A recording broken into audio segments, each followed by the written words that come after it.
فکر کردید جهنم جا نداره؟ سلام به شما مردم ایران.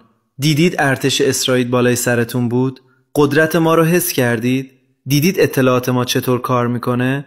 ترورهای دقیق فقط در عرض 1 ساعت؟ این قدرت کشور اسرائیله. مردم ایران، ما با شما نمی جنگیم، ما با رژیم جنایتکار شما می جنگیم. من میدونم که بیشتر شما آرزو دارید این رژیم از بین بره تا بتونید زندگی خوبی داشته باشید، فرزندانتون رو در آرامش بزرگ کنید، پیشرفت کنید، بخندید، لذت ببرید. برای همین من به شما میگم بیاید بیرون، با ما بجنگید علیه این رژیم جنایتکار. با ما همکاری کنید تا مردم ایران آزاد بشن.